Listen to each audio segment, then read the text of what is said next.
अक़वाम मुत्तहिदा से क्या मैसेज आया है वो भी इंशाल्लाह मैं आपसे शेयर करूंगा कि अक़वाम मुत्तहिदा से गुलाम हैदर के हवाले से क्या मैसेज आया। क्योंकि दोस्तों आप जैसे सब जानते हैं ऐसी बकवास बातें करते हैं कि हमारे मुल्क हिंदुस्तान में मुस्लिम जो है वो दो दो तीन तीन शादियां नहीं करते, तो फिर क्या तुम्हारे मुल्क के क्या मुसलमान नहीं है? क्या तुम्हारे मुल्क के जो मर्द हैं या उनमें कोई और फॉल्ट है? अस्सलाम वालेकुम दोस्तों, उम्मीद करता हूँ आप सब खैरियत से होंगे और अपनी लाइफ को अच्छे तरीके से एंजॉय कर लोगे।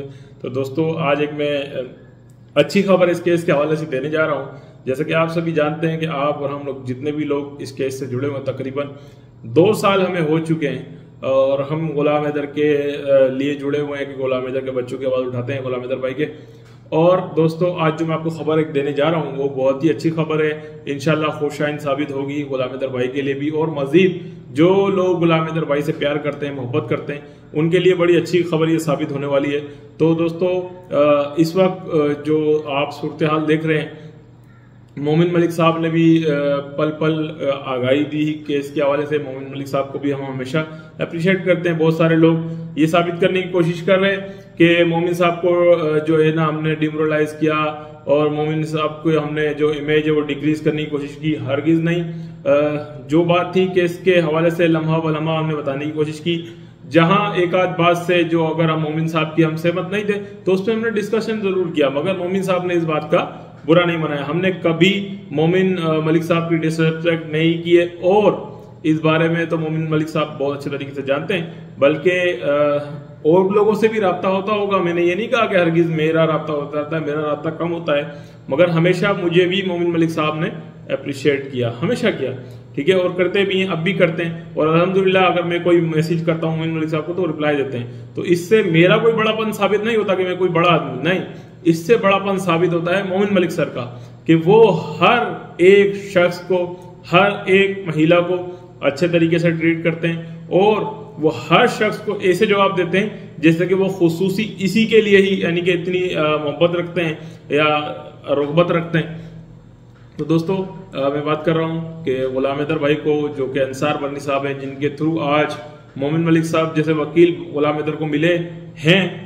गुलाम हैदर के अभी भी मोमिन मलिक साहब वकील हैं, मगर दोस्तों आप सभी जानते हैं कि मोमिन मलिक साहब ने अनथक कोशिशें की, मगर उसका हासिल रसूख अब तक मोमिन साहब को कुछ नहीं हुआ है। उसकी वजह मोमिन साहब नहीं है, उसकी वजह वो पार्टी है, जो वो सियासी जमात है जो भारत के अंदर सरगर्म है और वो नहीं चाहती है कि सीमा हैदर या गुलाम हैदर के बच्चे गुलाम हैदर को मिले और सीमा हैदर जेल जाए। वो हमेशा यही चाहते हैं कि सीमा हैदर हमेशा हमेशा के लिए भारत में रह जाए या उनकी कोई अच्छी सरबराह बन जाए, तो उनकी कोशिश एनी टाइम यही रहती है। तो दोस्तों अंसार बर्नी साहब जो कि मैं कहता हूँ इस केस के पाकिस्तान साइड से रुए रवा हैं, अंसार बर्नी साहब, उन्होंने गुलाम हैदर भाई को आज बहुत ही अहम पेशरफ्त के हवाले से बुलवाया है।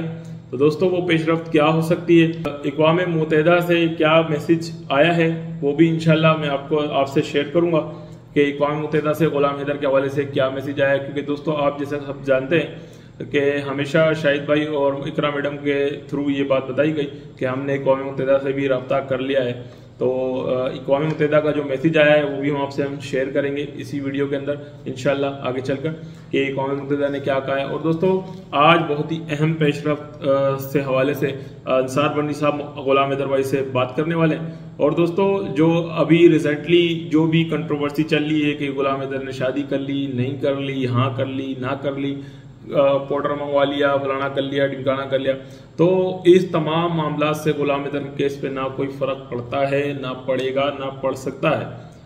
अगर गुलाम हैदर के केस पे कोई फर्क पड़े ना पड़े तो इससे मोमिन मलिक साहब भी गुलाम हैदर से बात करते हैं या अंसार बर्नी साहब भी बात करते हैं। आज जिस अहम पेशरफ्त के लिए गुलाम हैदर भाई को बुलवाया जा रहा है वो पेशरफ्त अक़वाम मुत्तहिदा के हवाले से कि अक़वाम मुत्तहिदा का मैसेज क्या गुलाम हैदर भाई को मिल रहा है, वो गुड साइन हैदर भाई के लिए होगा, हम उम्मीद करते हैं इंशाल्लाह। और इन केस जो भी मामला होंगे आगे लाए अमल इस केस का क्या होगा वो गुलाम हैदर भाई से डिस्कस की जाएगी, ठीक है दोस्तों। और दोस्तों इसकी आड़ में बहुत सारे लोग जो आज गुलाम हैदर को ये कह रहे हैं कि गुलाम हैदर को कराची तक ही सीमित करके रख दिया है, मैं ये कहता हूँ कि उन लोगों को भी आगे आना चाहिए, आगे बढ़ना चाहिए। और हम ये चाहते हैं कि अगर वो लोग अच्छे तरीके से गुलाम हैदर भाई को लेकर आगे चलते हैं तो मेरे ख्याल से गुलाम हैदर भाई को वो भी सीमित कर सकते हैं, लाहौर के अंदर या जहाँ पर भी वो लोग रहते हैं वहाँ गुलाम हैदर भाई को सीमित कर लें। ठीक है, जैसे कहा जा रहा है कि भाई कुछ कराची के लोगों ने गुलाम हैदर को बॉन्ड कर दिया है कराची की हद तक ही। तो अगर आप अंसार बन्नी साहब से अच्छा काम कर सकते हैं, क्योंकि खुद अंसार बन्नी साहब कराची में रहते हैं, और भी जैसे शाहिद हुसैन भाई कराची में रहते हैं, इकरा मैडम कराची में रहती हैं, मैं भी कराची में रहता हूँ। मेरा तो इस केस में मैंने कभी नहीं कहा कि मेरा कोई किरदार है, मेरा कोई किरदार नहीं है। मैं अभी भी कह रहा हूँ कि जो लोग समझ रहे हैं मैं यूं, मेरा कोई किरदार नहीं है गुलाम हैदर के केस में। ठीक है, गुलाम हैदर भाई एक मजलूम बाप है, गुलाम हैदर भाई एक मजलूम शख्स है, गुलाम हैदर भाई एक गरीब आदमी है। मेरी हमदर्दी गुलाम हैदर भाई के साथ है। और मैंने पहले भी बताया कि लोग जो ये समझते हैं कि जो है हम लोग या जो भी मेरे करीबी हैं या जो गुलाम हैदर भाई करीब में कराची में, कि वो लोग सिर्फ अपना फेस चमका रहे हैं, अपना फेस चमका रहे हैं, अपना फेस चमका रहे हैं। मैंने इससे पहले भी 50 मरतबा कह चुका हूँ कि 15 फरवरी को होने वाला जो इंटरव्यू था गुलाम हैदर भाई का इंडियन चैनल पे, उस वक्त भी गुलाम हैदर भाई मेरे पास रहा करते थे। कभी कोई बता सकता है कि मैं चाहता तो मैं गुलाम हैदर भाई की यहाँ गुलाम हैदर भाई ने बैठ के वो किया है, ठीक है, और मैं इस जगह पर बैठा हुआ था। ठीक है, तो मैंने तो उस टाइम भी कभी ऐसे करके झाँका भी नहीं कैमरे में। हालांकि आपने देखा होगा उस जो वीडियो के अंदर सीमा के साथ भी सचिन भी था और एक आध लोग और भी आ रहे थे, झाँक रहे थे, कोई यूं कर रहा था, ऐसा आपने देखा होगा। मगर मैंने तो ऐसी कोई कोशिश नहीं की कि इंडियन मीडिया पे मेरा कोई पिक्चर आ जाए या इंडियन मीडिया पे मैं जो है मेरा फेस आ जाए। काफ़ी लोगों ने कोशिश की और आए भी इंडियन मीडिया पे। खैर, मैं तो अपने पाकिस्तानी मीडिया पर नहीं आया, तो इंडियन मीडिया पे मुझे आने की क्या ज़रूरत थी।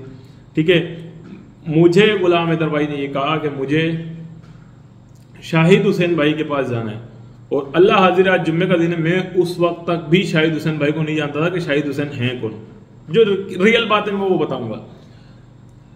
अच्छा, शाहिद हुसैन जब उन्होंने नाम लिया, मैंने शाहिद हुसैन कौन, तो हैदर भाई ने मतलब वो जो ऐसे ऐसे वीडियो बना रही थी ऐसी, मैंने अच्छा वो है शाहिद भाई, ओ सॉरी, मैंने ये कहा कि अच्छा वो वाले शाहिद भाई, मैंने बोला अच्छा। तो उन्होंने बोला यार मुझे उनके घर जाना है। तो फिर मैं जब शाहिद हुसैन भाई से मिला तो वो मुझे बहुत ही ज़्यादा, मतलब जैसे कि मैं दिल से गुलाम हैदर भाई से रग़बत रखता हूँ, मोहब्बत रखता हूँ, तो मुझे भी वो शख्स वैसे ही नजर आए शाहिद हुसैन भाई कि ये भी गुलाम हैदर भाई के बच्चों के लिए उतने ही सिंसियर हैं कि जितना मैं दिल से सिंसियर हूँ। ठीक है, सिंसियर का मतलब शायद लोग कुछ और गलत निकालें, तो आप ये समझ लें कि मैं अपने आप को सिंसियर इसलिए समझता हूँ कि मैं गुलाम हैदर भाई के बच्चों के मामले में गुलाम हैदर भाई के साथ आप जज्बाती तौर पर कह लें या दिली तौर पे कह लें, मैं इसी तरीके से गुलाम हैदर भाई के साथ जुड़ा हुआ हूँ।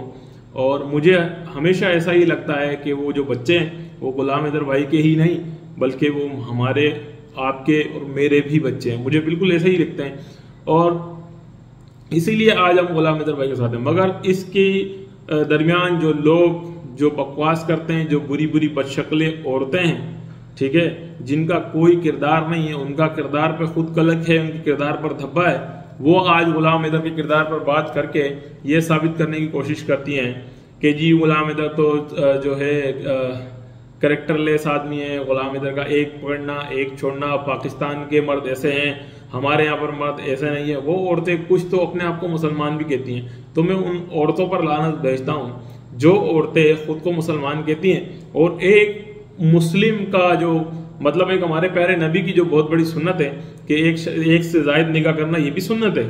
ठीक है, मैं हरगिज इस बारे में नहीं जाऊंगा कि सिर्फ एक ही करना चाहिए या चार जबरदस्ती हर कोई कर लेना है, ऐसा नहीं कहूँगा। हमारे प्यारे नबी ने जो बातें जो सुन्नतें बताई हैं वो उनमें हमेशा फ़ायदा ही है।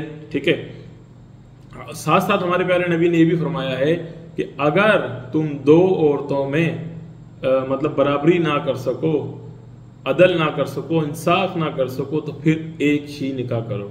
ठीक है, तो वैसे हमारे धर्म में 4 निकाह, 4 शादियां एक साथ एक वक्त में 4 बीवियां एक शख्स रख सकता है, मगर उसके लिए वो माली तौर पे भी बेहतर हो और हर हवाले से बेहतर हो और इंसाफ भी कर सकता हो तब।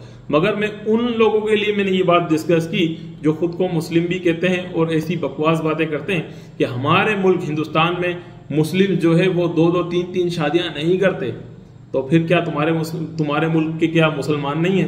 क्या तुम्हारे मुल्क के जो मर्द हैं या उनमें कोई और फॉल्ट है या वो मुस्लिम नहीं है? दोस्तों आज ये खुशखबरी आपको सुनानी थी और उम्मीद करता हूँ कि इंशाल्लाह ये जो आज जो मुलाकात है गुलाम हैदर भाई की वो अच्छी साबित होगी इंशाल्लाह। तो इसी उम्मीद के साथ आज की वीडियो करता हूँ अख्ताम। फिर मिलेंगे किसी नेक्स्ट वीडियो में। अल्लाह हाफिज़।